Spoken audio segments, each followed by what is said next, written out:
podcast from Pika's with Rinaldi and Volpe. I'm Lorraine Rinaldi. That's what they tell me. And you are? Gene Volpe, the man, the myth, the legend. Listen, episode 0001. This is episode 1. And the biggest problem we had preparing for today was trying to figure out what to call our podcast. So what we're going to talk about today is naming your brand.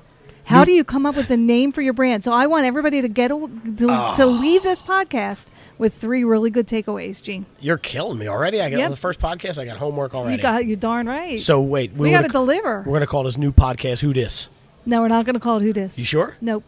New phone Who Dis? New phone Who Dis. New podcast Who Dis. All right, we'll figure it out. Well, I thought about chaos and control because you're a little chaotic and I like a little control, but then that makes me sound kind of negative, you know? Like you think control. Oh, freak. yeah. I'd be concerned with that. You called me chaos, and I'd be concerned about you being negative. You called me chaos. Give me a break. Give me a break.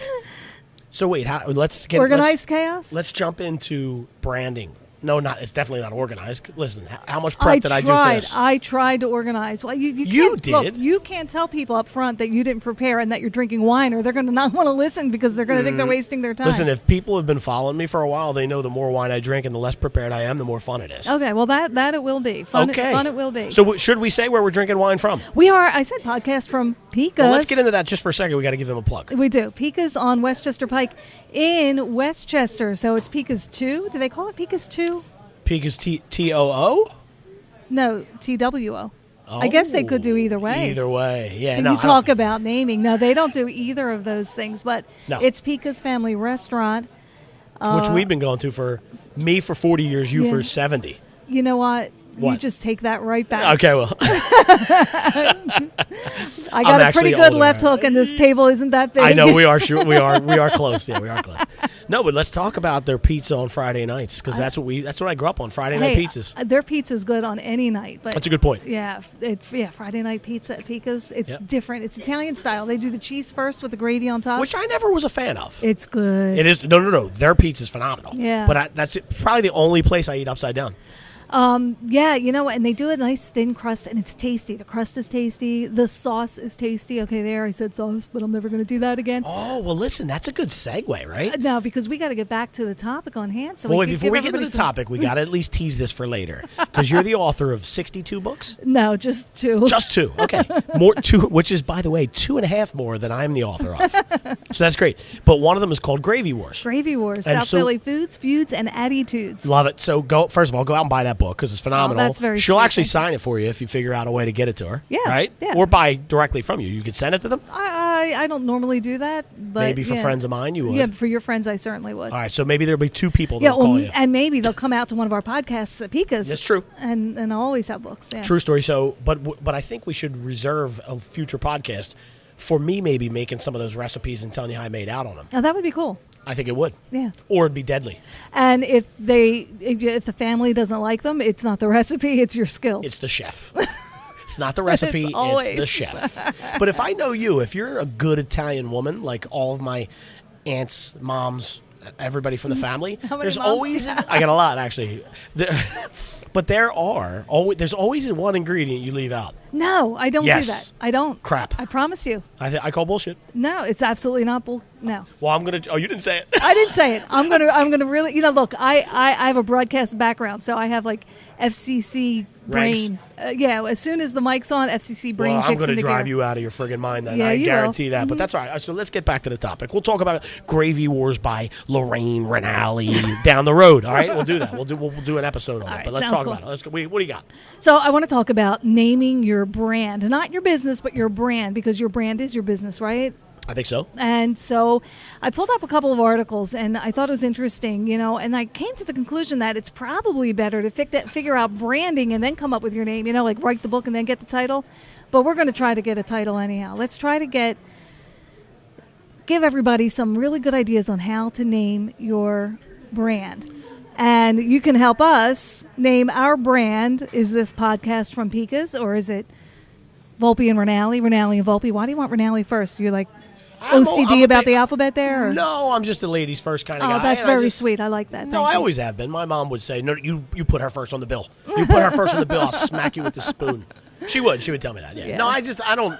I mean, listen, I think I step enough out front because I got a big mouth and I talk a lot. So I'm in the front a lot all the time anyway, so I don't mind being second billing on these things. Yeah, but if you ask my network, they say, oh, my God, really? Could you just... We probably both think that a little bit, but I'd be willing to bet that the people that love you will listen, whether your name's first or second. They may not. I think so. Some people that love me didn't even read my damn book. But anyway.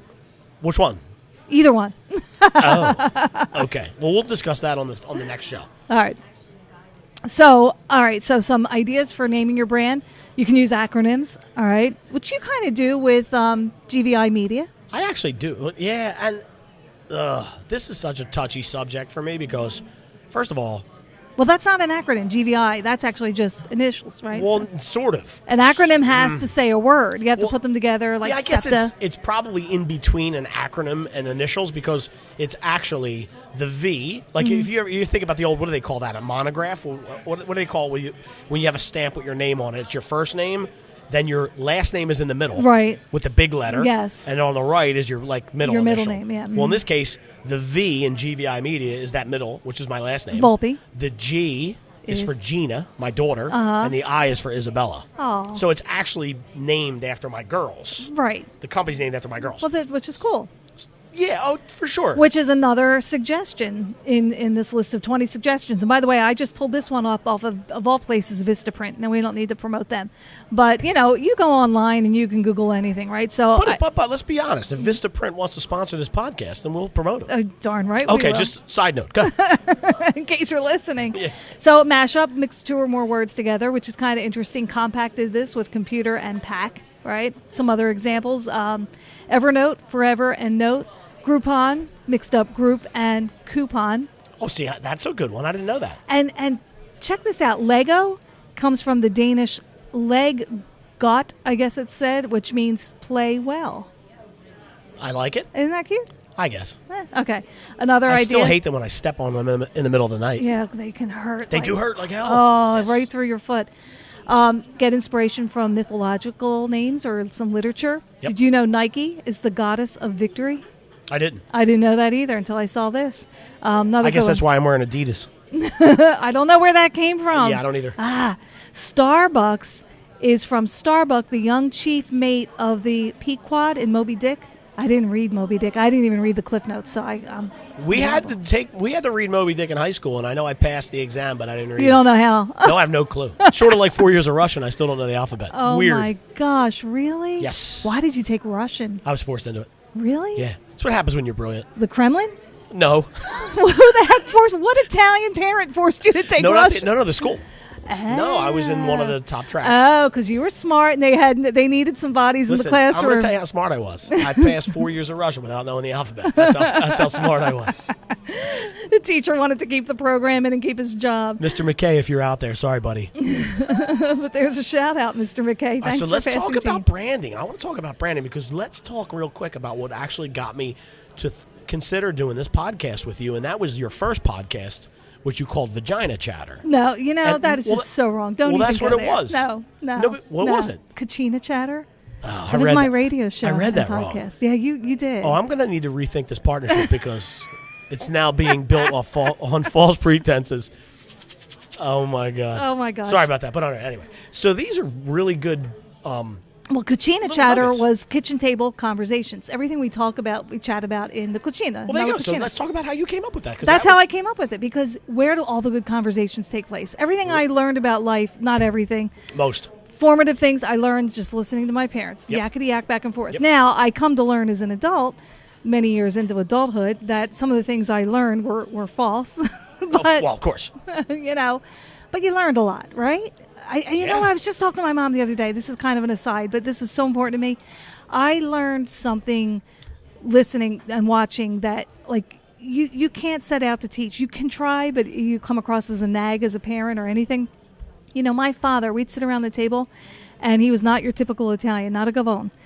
He'd come home from work. Mother would have the food ready. We'd all sit down as a family. He didn't put a thing on his plate until each one of us filled ours. Interesting. Isn't that sweet? It is interesting. And I was telling my mom, I said, the life lesson that taught me, I always put myself last. Guests go first. Even if I'm out, if I'm at a buffet, if it's a work function or whatever, I don't dig in right away because it's It's just not right. So are you one of those people that if you and I sat down together, if my food wasn't delivered, you wouldn't cut in yet? Well, with the exception of tonight, yeah. Well, no, but I wasn't here when you ordered. I was starving. That didn't count. That doesn't count. No, if we ordered together. Yeah, no, I would not eat. You wouldn't. No. See, I'm on the flip. Now, I also do this. I extend the same courtesy when I'm the one that gets the food first. Mm-hmm. But I don't want your food to get cold. I understand that, but it's the polite thing to do. No, I agree. And it's weird that you say that because a lot like marketing is subconscious. Mm-hmm. Like we talk about branding is subconscious.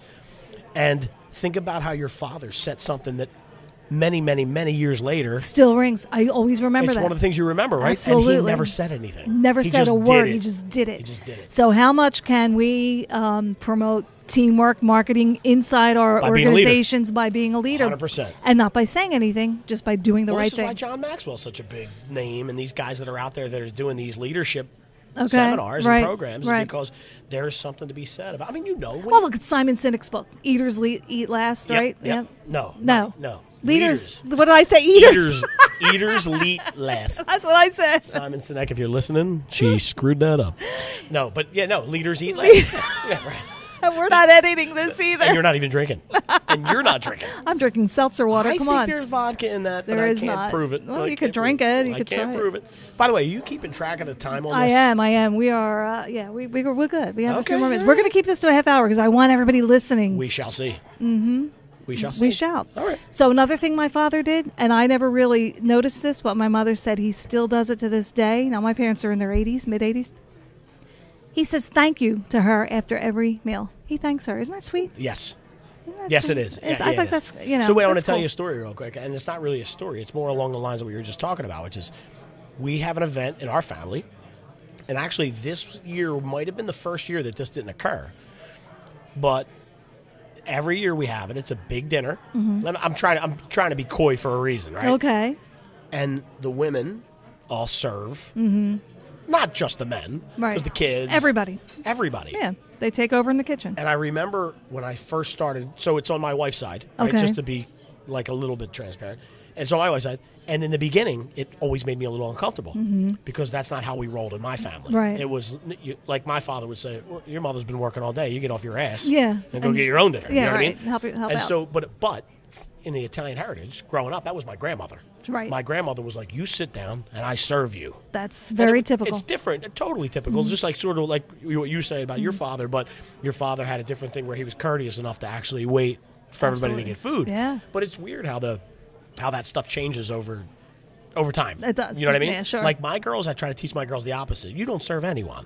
Right? You don't serve anybody. Oh. You need to be served. That's what. So we flip that around. Okay. To an extent. Yeah. To an extent, they're not entitled. Right. Right. I know what you're saying. But let the man wait on you. Don't be so quick to jump up for him. Yeah. And that's chivalry. Yeah. My wife waits on me as much as I wait on her. It's know what I mean? mutual, and that's wonderful. Absolutely. Oh, now we're going to get into another topic: marriage preparation, which I teach. And oh boy. Well, can we do that one? We're going to do that one off the air, so I don't get in trouble. You can't get me in trouble. No, I won't get you in trouble. Right. It's all good. We'll see. That's too funny. So talking about branding and naming, let me just give you a couple of other suggestions they made. Foreign words, okay. Audi is a Latin translation of the German name Horsch, whatever the heck that means. Okay. I don't get it. Yeah, I have no idea. But Audi stuck, right? Yep. Use your own name, of course. Take a look at a map and come up with something. Do you know Adobe is named after the creek running close to the founder's house? Okay. Adobe Creek. That's kind of cool. See, I like that. Neat. Something that means something to him, but is scalable. Right. So, like, going back to kind of flip-flop between those. We could call this Delco Podcast. Well, we could, except here's the thing. It's a perfect jump-off point. We could, unless you also want to do business in Chesco. Exactly. So you got to be aware of the fact that when you name your brand, you can't limit yourself. Yeah, mine Gene Volpe or Gene Volpe Unlimited as a marketing company would be great, except that people in Chicago might hate my face.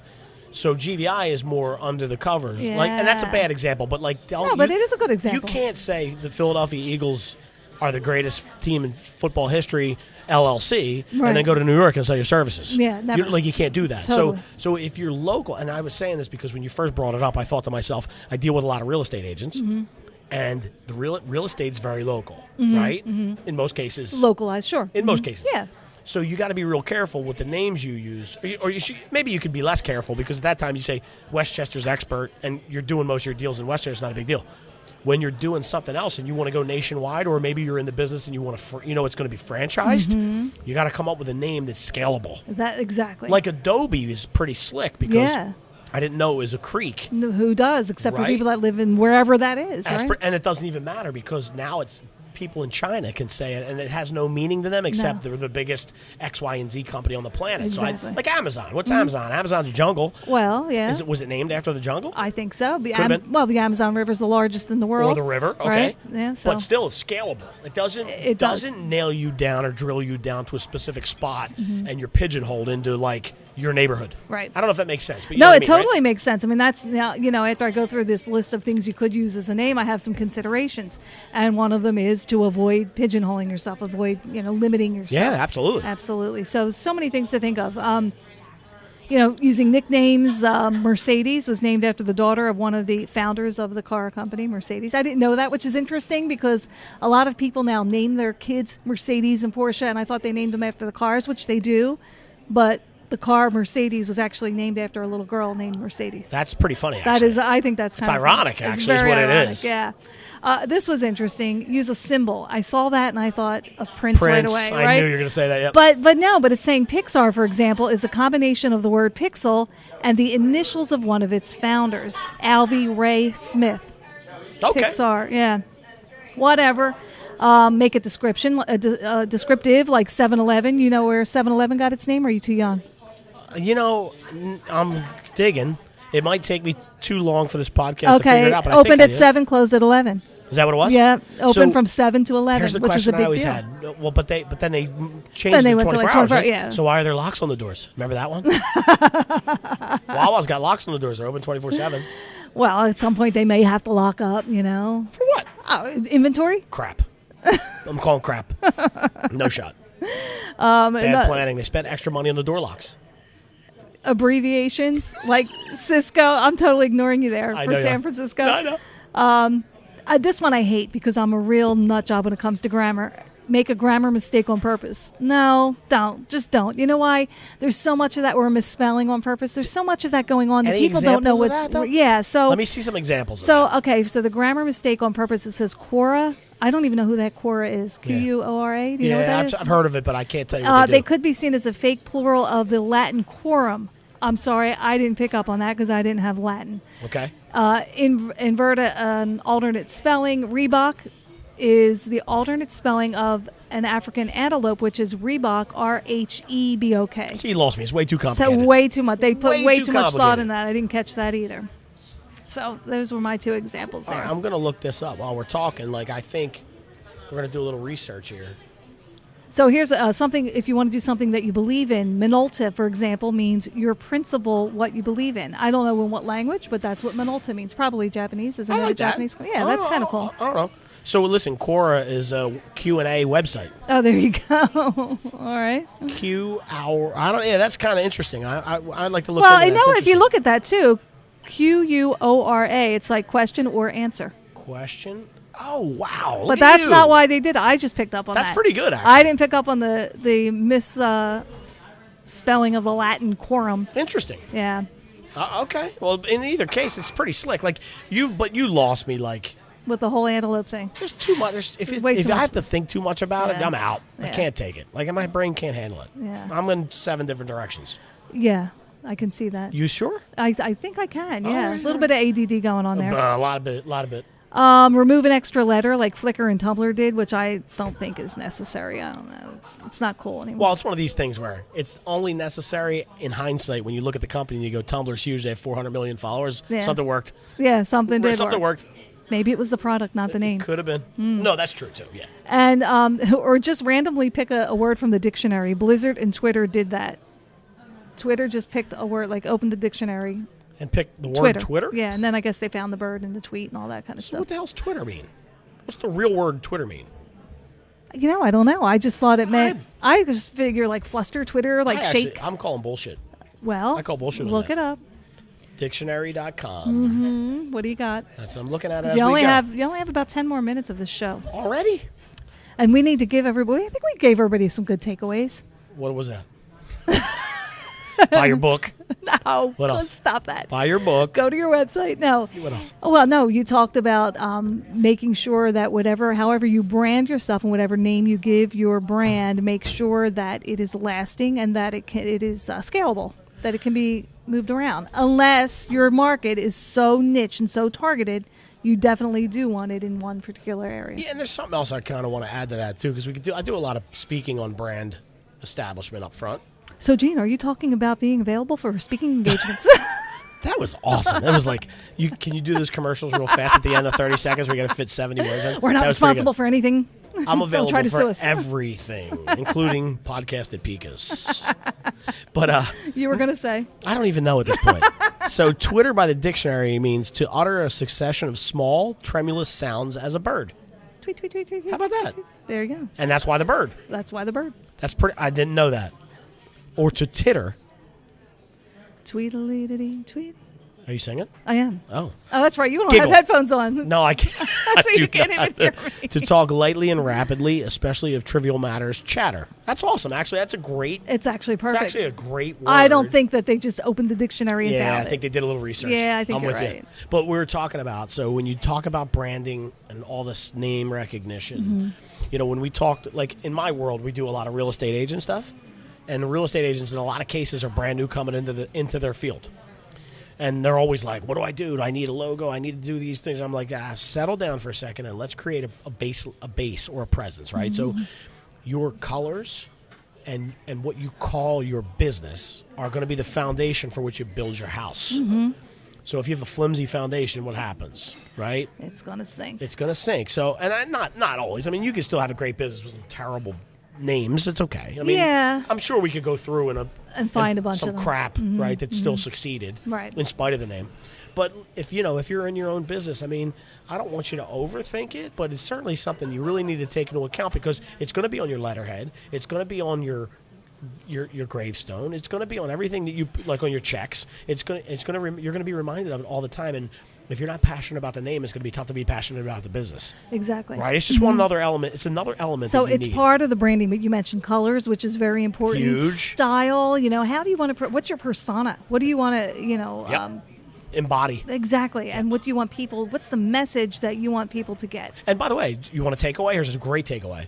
When you're thinking about putting together your brand and your marketing and you're talking about colors, just do a search on what colors mean in business. And you'll find a list of different things like green is power and money and black means this and gold means extravagant and silver means. And depending on what you want to do and what you're trying to portray in the business world. Yeah, what your brand is, what your service or your product is. That's going to give you some direction as well. It might, absolutely. It's like picking a color of a car, Or your nails. Exactly. Right? Well, sort of. How about your tie? I don't wear one. Well, but you know the power tie. I do. So think about that. Yeah. So that's an important thing because subconsciously your perception of what you're seeing is changed by the color that's part of it. Oh my gosh! You write down the body language, which again is your persona. Yep. Right. Yep. So you start with the foundation. Your branding, your naming, and your colors are important to get it off the ground. And then once you do, you can build around it. Now, listen, you can always change it. You can always modify it, but you can change it before you've got that huge following. Once you have a huge following, hey, you didn't get there for no reason, so you might as well enjoy it. Yep. So that is some pretty good stuff. Gene Volpe at genevolpe.com. Love it. And so what we're going to do every week when we do this, we're going to make sure that everybody gets at least one, maybe 3 good takeaways. Your homework listening is going to be give us some feedback. I'd love to dig into like kind of a mailbag, which will be, you look at your social, I'll look at my social, and what are the comments that we're getting? And read some of them, good, bad, or indifferent. We won't delete your comment if it stinks. You'll just embarrass yourself if it's really obnoxious. But and I will come back at you. Really? Oh yeah. You drop some stink on my social feed, I'm coming at you. Yes. Oh yeah. And then you'll end up being best friends breaking bread at Pika's or something. Probably. Yeah, that's cool. Is that how we started? That's probably how we started. Well, it was a little different. We'll talk about that. Sounds good. Because that's another book we have to promote. Yours. Not yet. Well, then maybe you should have gotten me to write your book. Yeah, that's actually, we know, right? We do need to dig back into that. That baby would have been done. You're right. You're right. Get her done. So you do, so wait, you write books? I do. That's why I like You're for hire to write books? Yeah. Well, I ghostwrite. I'm trying to Yeah, I know you are. Let's go. Stop. LorraineRinaldi.com. You're Get it done. You're too much. Get it done. That is so funny. Get her done. So, we did pretty good. We made. We still have some time. What else did you want to throw in there? I don't have anything. Okay, this is good. We're going to talk about what I'm going to eat in about 4 minutes. You are going to get an antipasto. Yeah, huh? And what are you not going to eat on the antipasto? I forget what's on it. Probably olives. I think you picked the olives off, but your wife likes the olives, so you take them home. I took them home her. last time, because I love her. Yeah. See, I told you I love my wife. I know you She's do. not listening to this. It doesn't matter. She's going to listen. She is not. She doesn't care what the hell I do. It's too funny. Well, she's Sitting too here with busy you doing her own stuff. Yeah, no, that's true. That's actually true. She's busier than I am. So what is your big marketing question? Now, Gene is an expert on social media. He does a ton of it. He's gotten this podcast all over creation, and he can do the same for you. And I'm not doing cheap plugs. I'm trying to give you a little background about who we are, right? Yeah, sure. Why we come to this and why you need to listen to us. We're not just two Italians sitting in an Italian restaurant. Well, we are that, but, you know. There's nothing wrong with that. There's really nothing wrong with that.